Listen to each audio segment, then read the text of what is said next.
Something in the universe is missing. Not planets, not stars, something bigger. And for the first time, we can measure exactly how much is missing.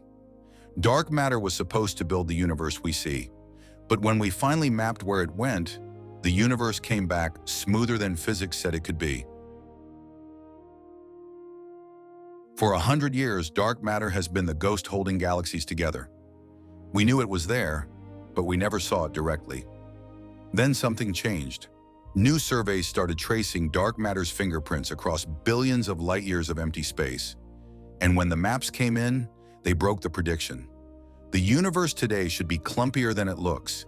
It isn't. That gap has a name. Cosmologists call it the S8 tension, and it might mean everything we thought we knew about dark matter is wrong. Start with the ingredients. Roughly 5% of the universe is normal matter. The stuff you can touch, see, taste, breathe. About 27% is dark matter. Invisible, silent, but massive. It bends light, it builds galaxies, it refuses to glow. The remaining 68% is dark energy, pulling the universe apart. Together, these three pieces are called the standard model of cosmology. That model has a specific prediction. If you know how clumpy the universe was at the beginning, you can calculate the rest. We can measure the beginning directly. It is written into the cosmic microwave background, the oldest light in existence. That light shows us the universe when it was 380,000 years old. A hot, faintly rippling soup of matter.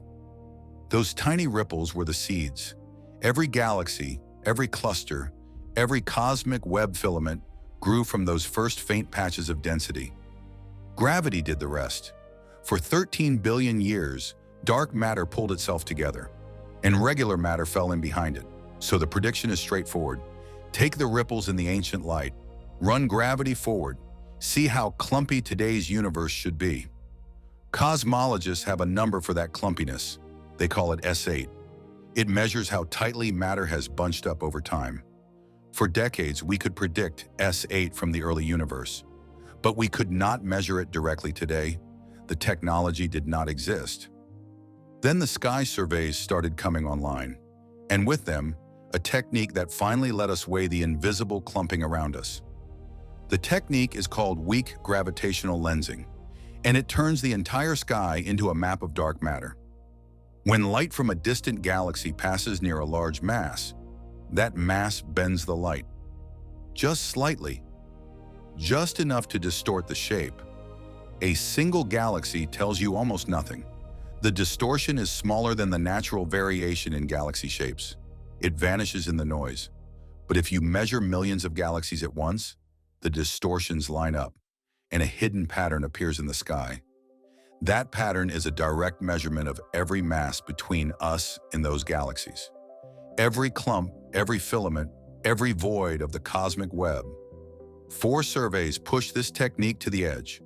The Kilo Degree Survey, the Dark Energy Survey, the Hyper Suprime Cam Survey, and now Euclid. Each one covered thousands of square degrees. Each one measured tens of millions of galaxies. Each one built its own map of the invisible, and each one independently returned the same result. The universe is smoother than the standard model said it should be, not by a little, by enough. The gap between prediction and measurement kept refusing to close as the data got better. The early universe, seen in ancient light, predicts one level of clumping. The late universe, seen in bent light, measures a lower level. That gap is the S8 tension, and it has been sitting there stubborn for almost a decade. Every time a new survey releases, we hold our breath. Maybe better data will make the tension disappear. It never does. Instead, the error bars shrink and the gap stays, which means one of two things, and neither is comfortable. Either every survey is making the same subtle mistake in the same direction, or the standard model of cosmology is incomplete. The most powerful lensing telescope ever built is now in space. Euclid launched in 2023. Its first cosmology data is arriving. So what could smooth the universe out? What could quietly erase the clumping that gravity was supposed to build? One idea. Dark matter is not cold and collisionless. It talks to itself. Particles that scatter, particles that push back. Self-interacting dark matter would resist forming the tightest clumps. Small structures would soften. The universe would look smoother today. Another idea. Dark matter is warm, not cold. Slightly faster particles than the standard model assumed. Warm particles stream out of small overdensities before gravity can pull them tight. Erased structure below a certain scale. Both would leave the same fingerprint. A universe that looks like the standard picture at large scales, but smoother at small ones. Third idea. Dark energy is not constant. If its strength has drifted over cosmic time, it changes how fast clumps grow. A stronger dark energy in the recent past would have pulled structure apart, smoothing the late universe below the early prediction. Fourth idea. Gravity itself behaves differently on the largest scales. A tiny modification to Einstein's equations, invisible in the solar system. Across billions of light years, that tiny modification could cool the growth of structure. Shave clumpiness off the late universe. And the last possibility. The tension is a mirage. A systematic error in how we calibrate galaxy shapes or estimate distances. Careful, boring, and still on the table. Nothing gets ruled out until Euclid finishes its full 6-year survey. For now, the invisible is speaking. It is telling us the universe grew a little less, formed a little less, clumped a little less than the ancient light said it should. And the deeper we look, the more the gap refuses to disappear.